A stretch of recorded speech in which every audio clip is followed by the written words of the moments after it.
So here's the question. What is going on inside of the minds of top influencers and business professionals that are causing them to excel in their career and in life? My name's Tim Shurr. You're listening to Psychological Secrets for Skyrocketing Your Business, and the answers you've been seeking are in this podcast.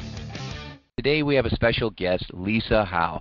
And Lisa is a wonderful person. I met her, as we always do, we cross paths with other people who are wanting to bring value to the world and who have special gifts or talents that they want to share. And Lisa was somebody that definitely stood out in my mind. So I asked her to be a part of our program today.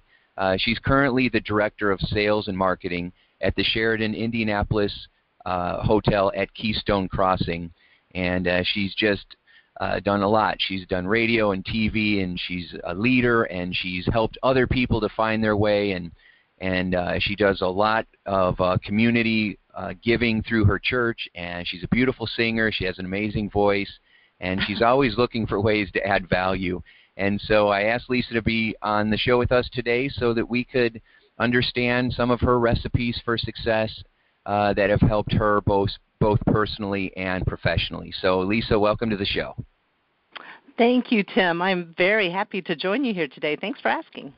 Well, it's my pleasure. So let's just jump right into it. So why don't you give me a short synopsis of how you kind of started out in life and some of the milestones that help you to get to where you are today? Okay. Well, when I think of milestones, I guess I have to take it back to my family. I come from a very solid, very strong family that had something really major happen to us. When I was about 16 years old, my father died from a type of cancer, a very rare type that does not run in our family, and it was linked to time he had spent at an atomic energy plant in Oak Ridge, Tennessee, of all places. So because it was rare, there was nothing that we could learn from it or that our family was struggling with. It was a big shock. He was diagnosed, given about 3 months to live, and a doctor kept him alive for 3 more years. And during that time, I watched my father with grace help us deal with his departure and made us know that we were going to be okay, and we all pulled together. It was a pivotal time for me, and it created some challenges for me, though. Still, I was a teenager, and I think I kind of floundered there for a while. I did get into IU, and that was another milestone. Got my degree, but it was with challenges. It took me 5 years when it should have taken 4 to get that degree. But during that time, I think I was just a little out of focus and not trusting things so well. I got it together in my late sophomore year, and then I finished up. But IU, my degree is in telecommunications and business, and it's interesting. I got into the hospitality industry right away because my brother opened some doors for me. Again, tight family. Mm-hmm. And from there, I met my husband, who I've been married, we just celebrated our 30th anniversary. When I met him, my life changed completely. It opened a door to a whole new person, and it was during that time that also opened a door to my Christian life. I had gone through a period of looking for a church. I was raised Catholic, and for some reason at this point, Ken is not involved with a church, but I had a strong calling to become involved, and I found a church, Greenwood Christian Church, now almost 20 years ago. I think it's been 18 years, and I started singing with their praise team. That also opened another door because you had mentioned in your introduction that I've done some radio. One of my praise team members, Dennis Tooley, he actually was the former director of the Indiana Youth Institute, sang with me on the team, and they needed a new DJ. And he said, women with low voices sound good on the radio. He said, you could do this. And I thought, wow, finally a way to actually get something out of my degree at telecommunications. I spent 5 years getting it. So I started doing the radio show. And honestly, I've been now in the hospitality industry for coming up on 28 years and enjoy it very much. That's pretty much a I think those are the quintessential moments that led me to where I am now. All right. Well, that's a lot, actually. And it's interesting because we all have a story, right? We all have experiences that we go through. And I often kid with my audiences coming from the Midwest, especially if I'm on the East or West Coast doing a seminar, and I'll tell them that I've acquired a lot of farmer wisdom from being out here in the cornfields.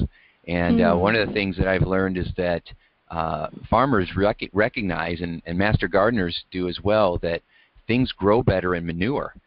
And so, we both have learned to take the crap from our past and use it to grow our future. Wow, so true. So true. Yes.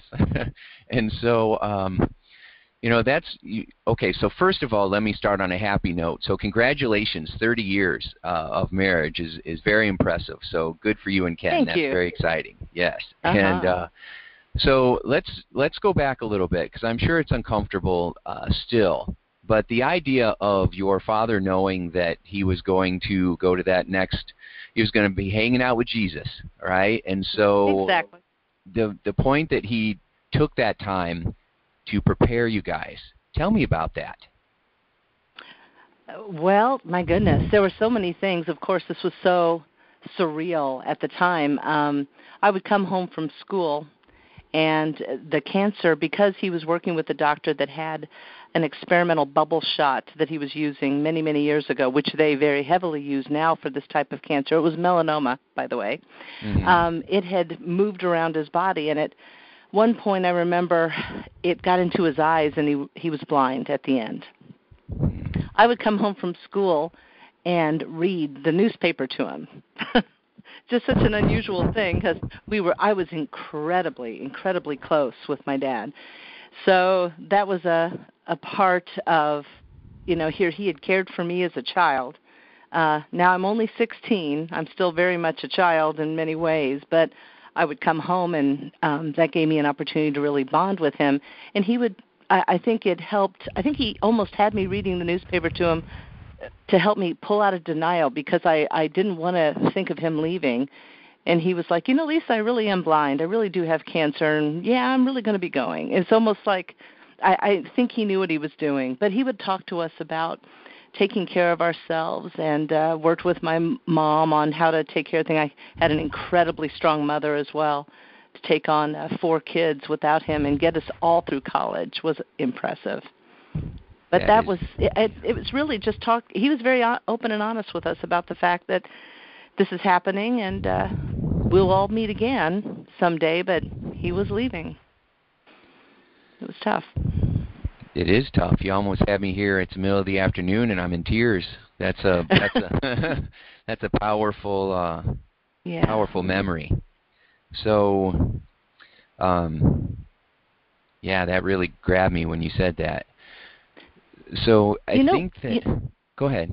I was going to say something else that happened during that time. It's funny. When I talked about the fact that the loss created some challenges, I'm going easy there. The challenges were me personally. I had a very blurred image of who I was, and so at that time I had a little bit of an eating disorder at one time. I lost a ton of weight. Started working out all the time, going to the IU gym. It was almost obsessive. It's like this is something I can control because my life was so out of focus and out of control. And so I put all that time in, but all of a sudden when I realized I had a problem, I had very strong friends around me who were knocking me over the head saying, wake up, this is not good. And so it took me, I'd say I fought that for probably 10 years. It was a tough thing. That is a tough thing. Unfortunately, I've had a lot of experience with helping. It's always been young women that I've worked with who had eating challenges. And, it's just a way, if we feel out of control and we feel like there's no way to take control, we will come up with a way. The brain's very inventive. Yeah. And so, you coped with it in the best way you could, and eating healthy and exercising a lot, or maybe not eating healthy, but, channeling it in that direction was much better than what you could have done. Oh, yeah. Yeah. Yeah. Well, there were also some problems. I really do believe my husband helped me. He, when we got together and I kind of admitted that I had this problem and that occasionally I would take things to kind of purge, water pills, things like that. That was a little bulimic. He talked to me about it, and I had an overwhelming desire to let go of this side and be in this new life with Ken. He really probably saved my life.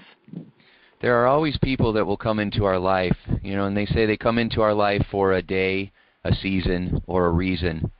And what I find is that, God has you've gone through these experiences, but He's always made sure that you had people around you that will be able to fill in the voids and give you strength and help you. He has.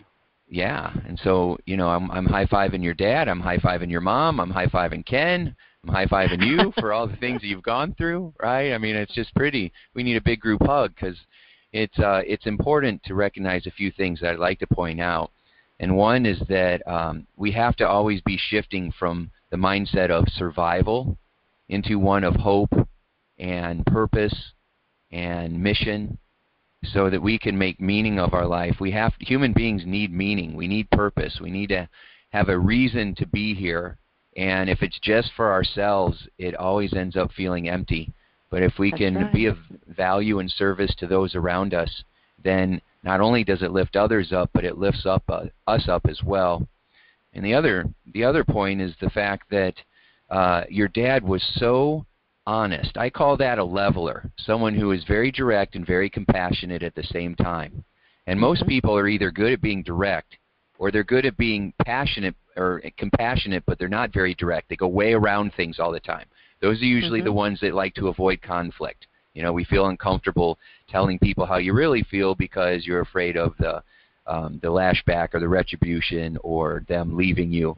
And so because people want others' approval so much, it causes us to have really poor communication skills. And the fact that your dad was being such a leveler, he was really sharing, hey, this is what's happening, this is what's going on, let's embrace it, let's give meaning to it, let's do something with it so we can have a positive outcome. And that's something that we really need in our culture today because people are so focused on the negative and we're so riddled with fear. And it's ironic that our technology is changing constantly, but over the last few thousand years, human beings really haven't evolved that much at all. I mean, not really. I mean, we have some breakthroughs. It's much better than maybe it was 100 years ago in some instances. But in other instances, the dogma that we have, the religious and political dogma that we still have, is keeping us separate from each other instead of coming closer together. And so I know I'm on my soapbox right now, but I'm thinking of your dad. True. And I'm thinking of how powerful that was, what he must have been going through, fully aware of what everyone else that he loved was going through, and how hard it was going to be on your mom and the four of you, once he left, and preparing you on purpose instead of him hiding in his own denial. It's just really there's so many lessons there that we can apply personally and that we can apply to business too. So have you taken that way of being into your leadership role when you're working with people? Because sometimes you got to give, I call it the talk, or the come to Jesus talk, where we have to help people have a reality check about what's really going on, and so because you can't fix what you're not aware of. So how have you brought that into your leadership? That's interesting that you say that. I'm dealing with it heavily right now.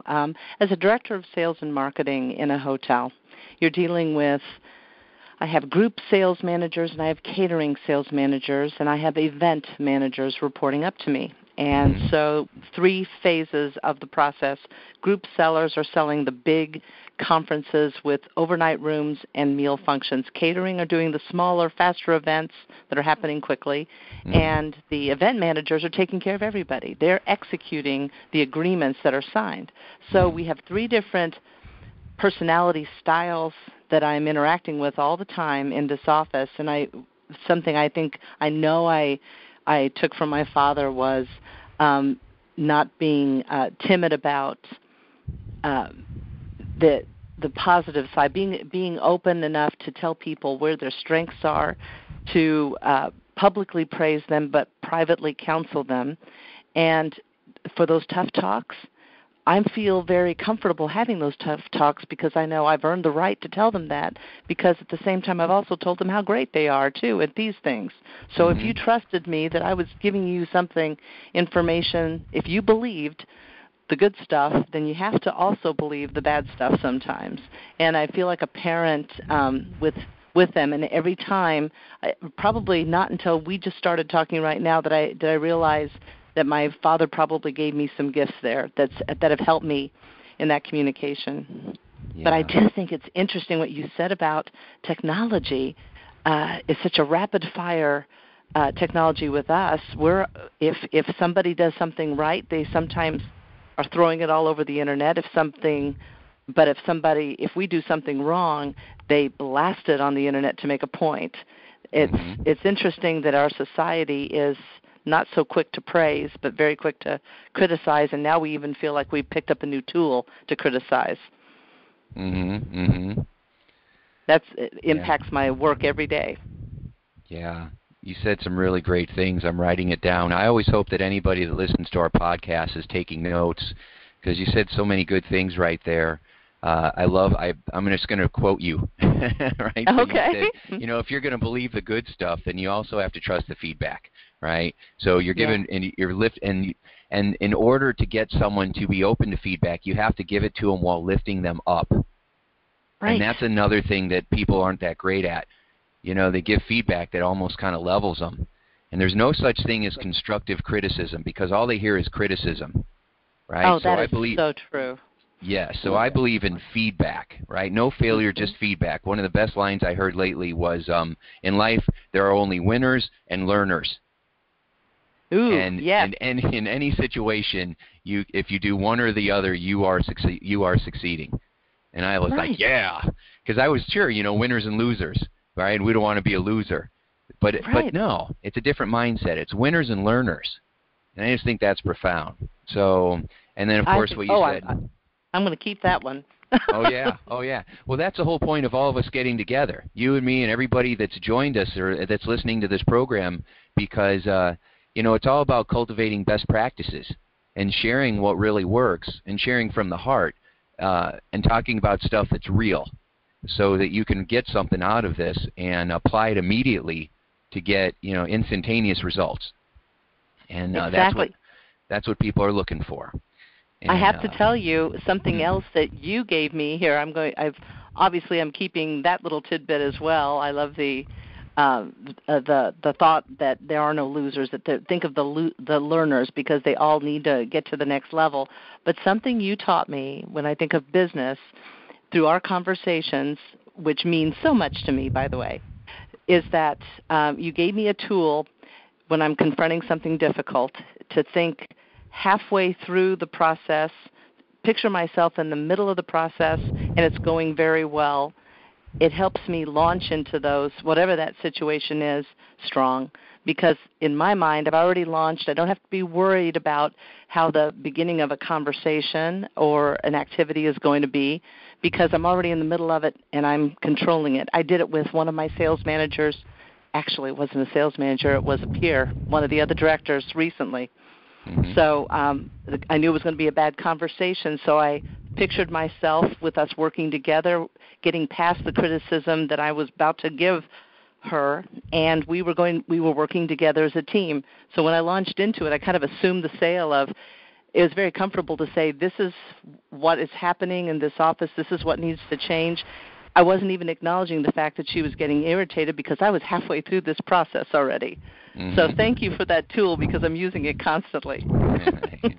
You're welcome. You're welcome. And it's important to focus on, being in the outcome that you want, because so many of us don't focus on the outcome that we want. We focus on what we're afraid of, and we visualize all the outcomes that we don't want to have happen, and it can paralyze us.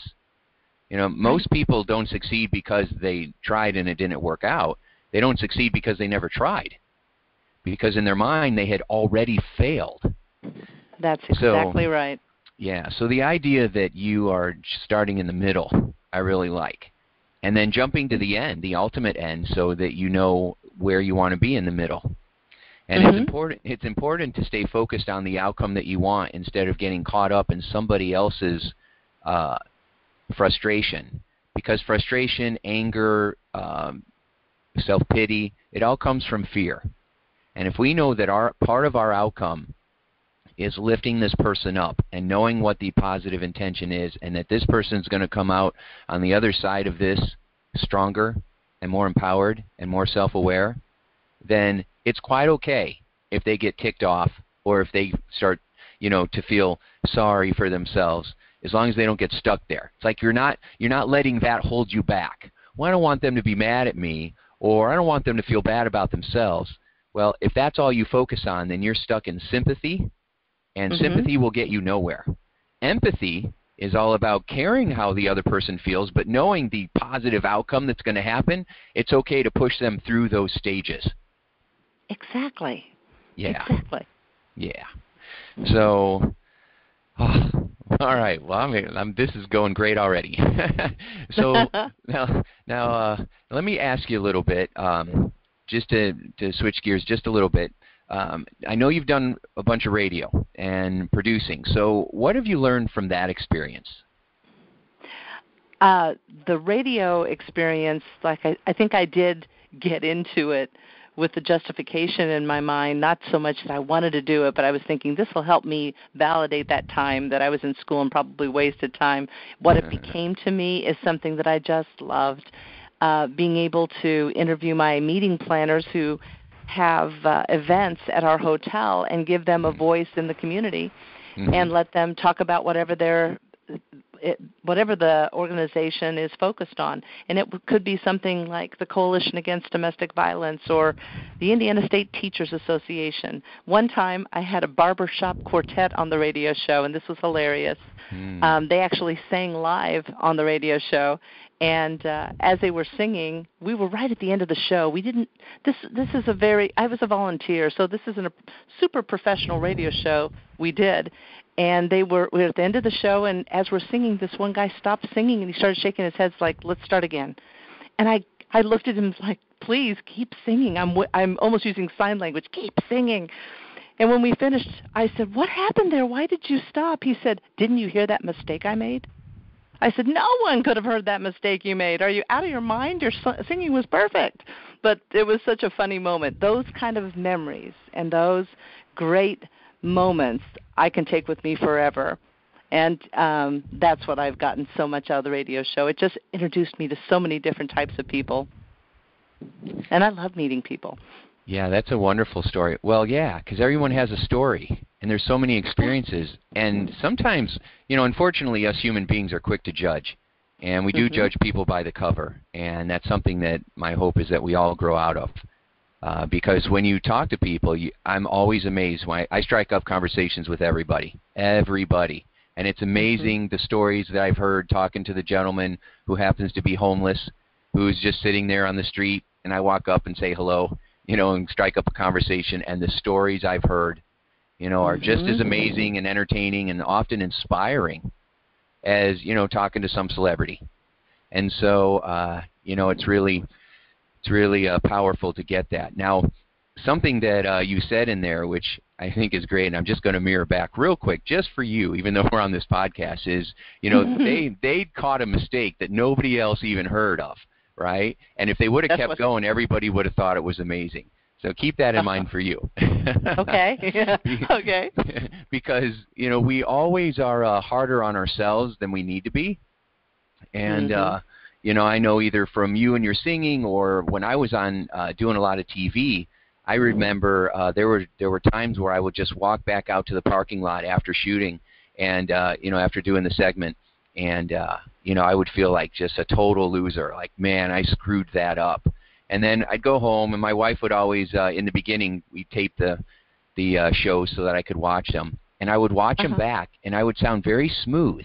And it was weird because in my head, I totally botched it up. I was tripping over my tongue. It was choppy. And but when I'd actually watch the show, it came across much better. And so what I learned from that is if I'm in my head judging and criticizing myself, then I'm wasting a lot of opportunity. Because one, I'm in my head, and I'm not being present in the moment or present with somebody else because I'm in my head focusing on me. And two, I'm missing out on the joy of the moment. Exactly. So one of my biggest breakthroughs was learning how to not make it about me and make it about my audience or the people in front of me, or even in this interview, making it about you and what you've learned and how you've grown, and that really is empowering. So you told me, how you handle things when you get nervous or when you get scared. So let me ask you this. When someone else gets scared to do something or to make a change or to let go of how it's always been done to do something new or different or innovative, how do you help them through that? Yeah, so true. Well, that happens. We were recently purchased by Marriott, by the way. So we are now Sheraton Keystone by Marriott, and that's going to be an odd thing for people to understand, but it is creating some system and operational changes that, there are people here who find that hard to accept, and then when they're coming to me and they're afraid of these changes, what does this mean? Something that I always try to focus on is the positives from the change, and that if change weren't necessary, we wouldn't be, if we didn't change, we couldn't get to the next level. But when I'm talking to them about what's making them afraid, I ask them, what's the worst that can happen? Let's really talk about that. And in some of the cases it's, because we've always done it this way, what if something goes wrong? And I said it could, but even though we've always done it this way before, and this new way is a possible change, you're involved and you always excel, so I'm sure you're going to make this work in this new system as well. So I always ask them, what's the worst that can happen? And that's interesting because I think sometimes I forget to do that to myself. I get in my own way with situations like that. Well, that's interesting. Yeah, I think we all do.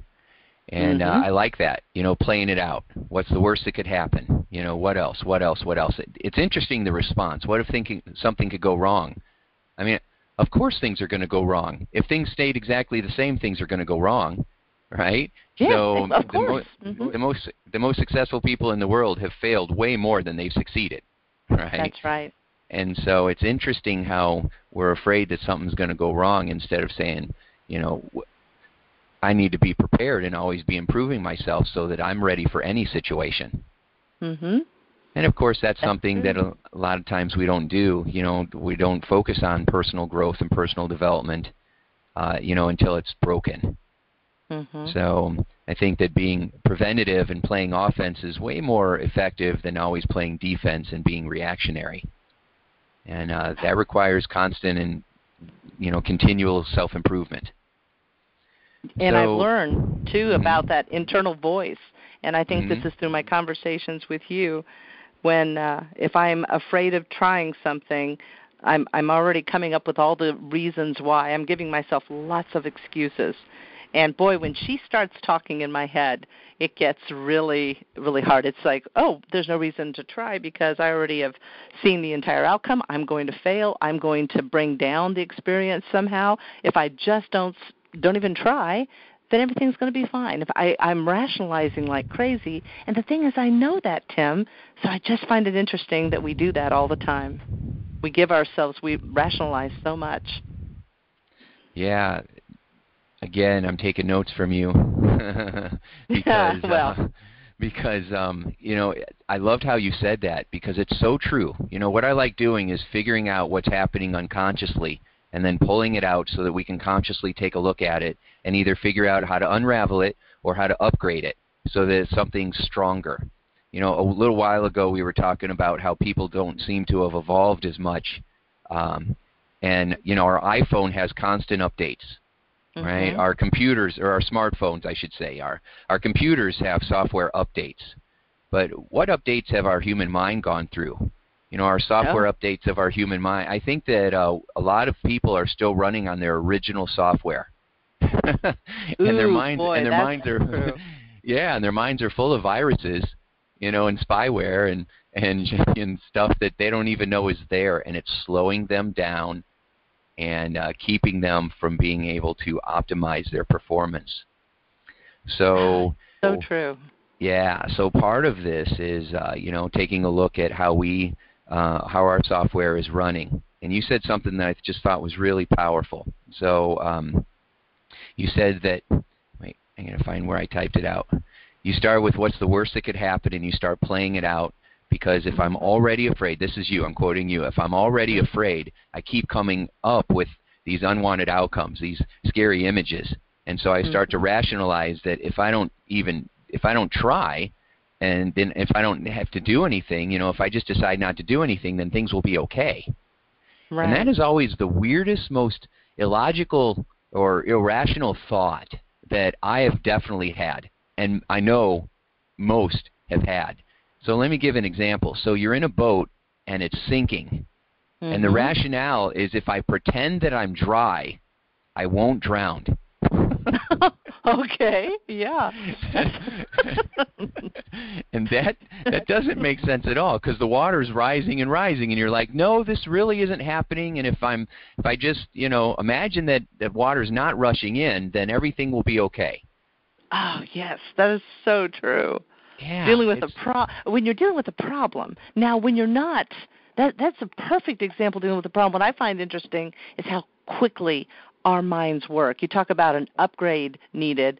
In the case of not trying something you want to do and giving yourself lots of outs, I will go through, and this is something, frankly, I've learned from just talking with you. You've given me a lot, that when I'm very quickly rationalizing about why I don't want to try something. In this case, for me, it was singing with the praise team and trying to sing a solo. I tell myself I don't want to sing a solo because, first of all, I'm not as strong as the other people. It's not going to sound as good.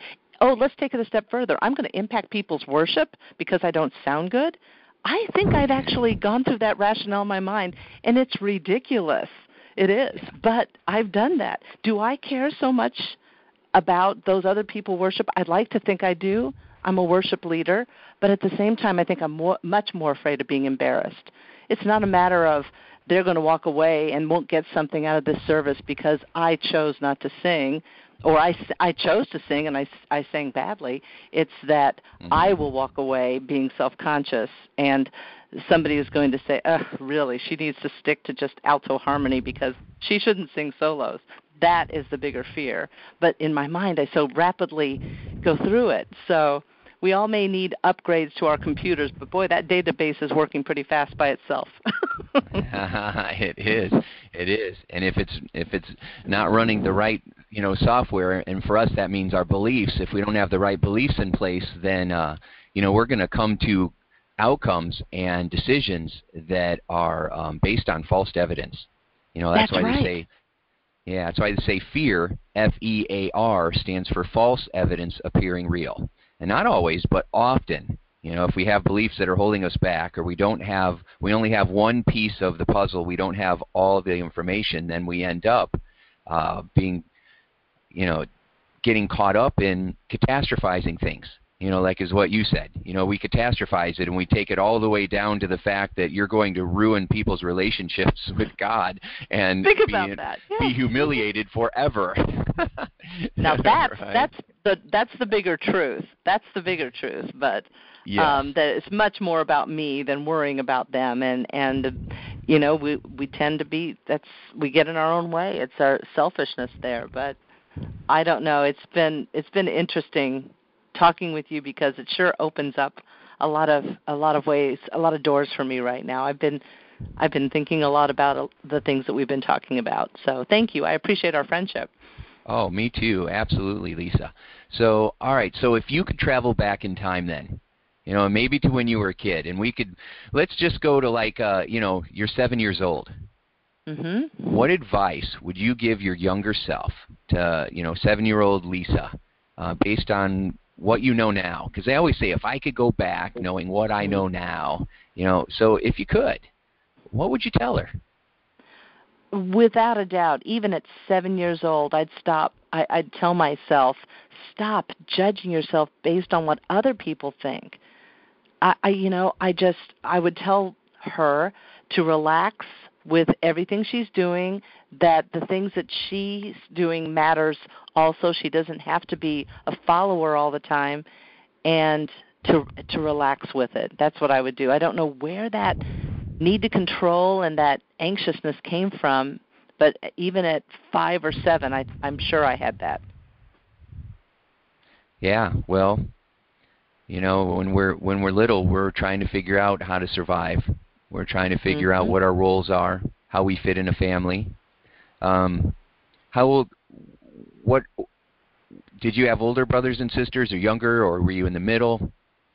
I am the second to the oldest, and yes, I was thinking about the socioeconomic factors and the advertising and imaging and everything that might be happening to me at that time that would have made me feel that insecure, which is surprising because, this is only like 20 years ago. I'm only like 27 years old. No, I'm kidding. I'm totally.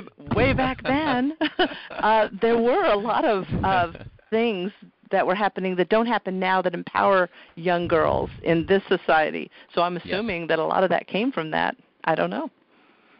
Well, you make up a lot of, or you point out, I should say, a lot of good things. And in some ways, I am happy that our software is improving for us human beings, especially in the U.S., where we're really confronting all the isms. And one of them definitely is sexism and empowering women and young girls to believe in themselves.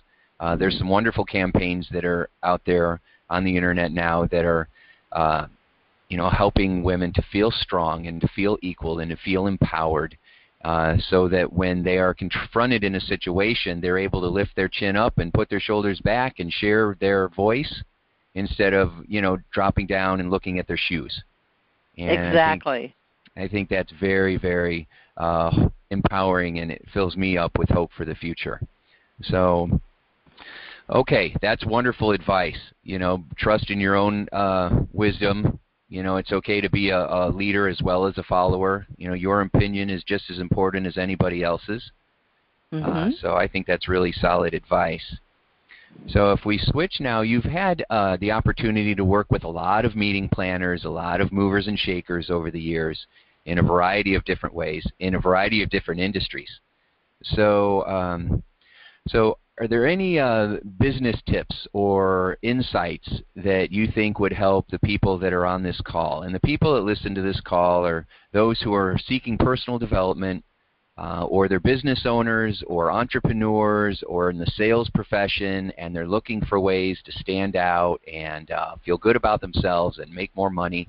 So do you have any insights for what you've learned that might be of help for growing a business? Sure. I always think in terms of, maybe it's because of the business I'm in, but I think it applies to all industries and all markets. Put your energy into building a network of contacts as fast as you can. Think about your sphere of influence and ways that people can work together to help promote you. You've already got that credibility with that sphere. They can increase your reach so much, especially now with the technology available to us. Build partnerships and not client lists. It's truly not enough for you to be the kind of business person to solve a problem for your client. Let that client solve problems for you as well, because they'll feel good about themselves and you'll build great loyalty. I tell you, when I got into the radio show, I wanted to do it. That was something I was wanting to give myself and challenge myself with. But first I think I was justifying it by saying, well, maybe I can interview my meeting planners as a guest list source. Later I realized I could solve a problem for them by helping them gain exposure and lift their objectives out into the public. So use your tools, use your talents. Look at what you're doing every day. There could be a way you could put that into your business, and certainly don't waste time trying to emulate someone else. Just because they were successful in that field at that moment in time, the variables are literally changing constantly. It doesn't mean you'll be a success if you don't do it your way. Wow. That's awesome. Awesome. Well, so good. All right. So again, I'm going to be quote. You are so tweeter worthy. I'm going to be tweeting out all these cool things and attributing it to you. So, well, thank you. That's nice to hear. So the one thing that you said that I loved, just loved, and I haven't heard anybody put it this way before. Create strategic partners, not client lists. Oh yeah. That is awesome. Create strategic partners, not client lists. Because most people entrepreneurs are taught that you got to, the old Dan Kennedy, grow your herd, right? Always be list building all the time. But it's not about how many people you have on your list. It's the quality of the people that you have on your list. And exactly. Yeah, and so turning them into your strategic partners means that you have to keep giving them value. And it creates this sense of reciprocity where they want to return the favor. And you said it beautifully. People want to help you succeed when you are helping them succeed. And I've met a lot of trainers out there over the years that had a hard time accepting the reciprocity. They wouldn't mind if you cut them a check. But if you tried to be nice on a personal level, they would strongly push away. And I think that it's because they don't have that extra piece of it. Everybody's got their own issues. And I've noticed the impact with some coaches that I've had where I tried to give back just out of kindness, and they would not take it. And it hurt the relationship because it felt like it was a weird power control, out of balance kind of feeling. And it ended up harming the relationship. So it is important, if you give someone a present and they want to give you a present back and you refuse to take it, then, it's going to create bad blood. So. Oh, and they're missing a huge strategic strength in building a success for both of you. Boy, that's interesting. Yes, absolutely. Whenever anyone tries to offer some suggestions to us about how to run our business, especially here at the Sheridan, I am one of many people here who don't take the attitude of, we know what we're doing, we're perfect. I mean, when they're offering their suggestions, we're not only going to take those suggestions, but we're going to give them credit for it because it is helping to build that partnership. I guess some people do feel that you're trying to take something away from them if you solve a problem the other way. I guess that could be an issue. I never thought of that. Yeah, that's Makes just them ego. Feel weak or something. Yeah, that's a significance issue, and that's their ego, and they've got to grow out of that because of just what you said. Right. Yeah. So so again, you can learn from those things, right? So if someone's on this call and they're listening, and you might be thinking, well, I need to bring more value, or I need to trust myself more and quit trying to be somebody else and just really be me. For years I tried to be the next Tony Robbins, and one of my coaches finally looked at me and he said, they've already got a Tony. You just be the best Tim that you can be.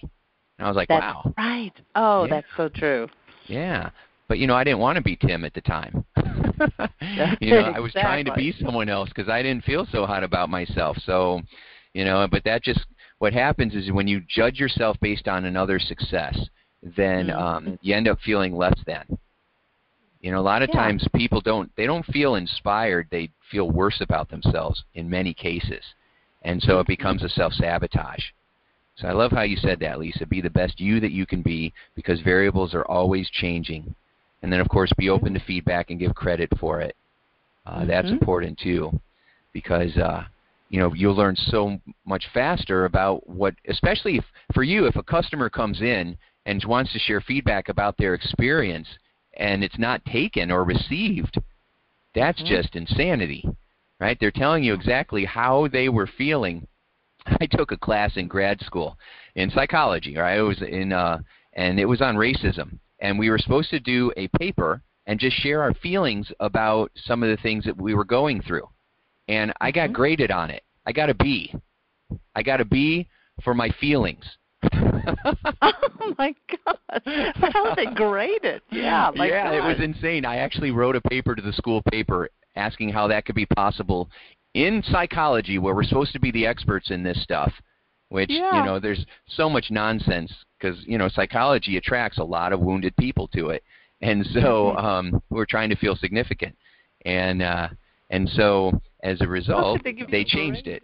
Yeah, they changed it. So the following year, it was pass or fail.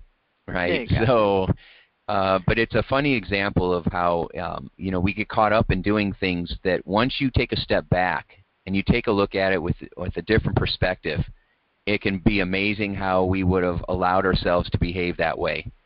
And it gives you an opportunity, to be able to take the deep breath, feel the pain or the suffering that you might feel because you had been in that situation. There's been many times where I was just embarrassed by some of the beliefs I had or the mistakes that I've made. But, you take that crap and you use it to grow, right?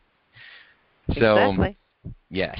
All right. So I know that we're over time here, so I'm just going to ask you one more question here, and then we'll wrap this up. So, okay. So if you look back over your career of the last 27 years of being alive, Thank you, sir. Yes. So, what's the best advice you think that you were ever given that you'd want to share with everybody today? I have to tell you, honestly, in 27 years on this earth, the best advice, I'm just kidding, truly the best advice I've ever gotten was from you. It was honestly picturing myself in the middle. I've been given advice on so many things, but this advice of picturing myself in the middle of whatever I'm dealing with, assuming that the launch was a success, that's already passed. It's just amazing how it makes things go right. I had come to you with a challenge I had about singing. I've been using this in negotiations. I've used it in counseling my staff. I've used it in a conversation I had with my daughter-in-law. I mean, it's family members. That's truly, I got to give you credit. That's the best advice I've gotten in my 27 years, really. Well, that's great. Thank you. That's great. That's fantastic. And it's good advice. Assume your success. Assume your success. Assume it's going to go well. Focus on the outcome that you want. Imagine you're already in it and that it's going great. And it creates momentum. It creates passion and drive. So many people are trying to figure out how to get motivated, right? Well, it also creates control. There's a great sense of control that I think people love to feel in control. And that's something that when things are really getting out of control or out of focus for me, that's another way I've used it. I'm picturing, it's like, remember, this is just a moment in time. Everything's coming down. Picture myself tomorrow because, it's just one day. I've used your advice quite a bit with that. And it's given me great control and slows me down so that I don't just spin and self-destruct in the moment. Outstanding. Yeah, we could all do a little bit of slowing down. John Wooden, the most famous basketball coach of all time, he said, be quick, but don't hurry. And people are always hurrying. We're always rushing, trying to get from one place to the next. It's important to be quick, to have urgency, but don't turn it into an emergency. And because no matter what you're going through, this too shall pass. So is there anything that you would like to promote or you'd like to share with us as we wrap up this podcast? Well, I thank you for the opportunity just to be on your podcast and talk. Obviously, you've given me an opportunity to let people know about the Sheraton Indianapolis Hotel at Keystone Crossing. I wouldn't be a very good director of sales and marketing if I didn't get that out at least once. But yes, absolutely. Honestly, it's great to be able to talk with you and to contribute, and I'm looking forward to maintaining this relationship because you're a good guy. Well, well, thank you. I appreciate that. So everybody listening then, make sure that if you're looking for an event that you want to host or you are friends with meeting planners and they're looking to host an event, that you definitely reach out to Lisa Howe, and she's at the Sheraton by Marriott in Indianapolis over at the Keystone. And over by the Fashion Mall over there, and you won't find a better person to work with. She will help make your success fantastic. So, Lisa, thank you so much for taking time out of your busy schedule to spend this with us. You're a fantastic guest, and I've learned a lot from spending this time with you. Oh, thank you, Tim. I appreciate it. Wonderful. So thank you for everybody that's been listening to this podcast. Please join us next month when we have another amazing guest who can help inspire you and make your life a sure success. And please share this podcast with everyone that you know so that we can continue to spread the good word. Thanks so much for listening. And as always, I hope that your day and your entire life is a sure success. Thanks, everybody. Thanks so much for listening to the podcast. If you really enjoyed it, please subscribe and share it with your friends. And if you want more psychological secrets for making your business and your life a sure success, go to timshurr.com/newsletter and join our family of achievers who are living their dreams and making the world a better place. Check it out now and make your life a sure success.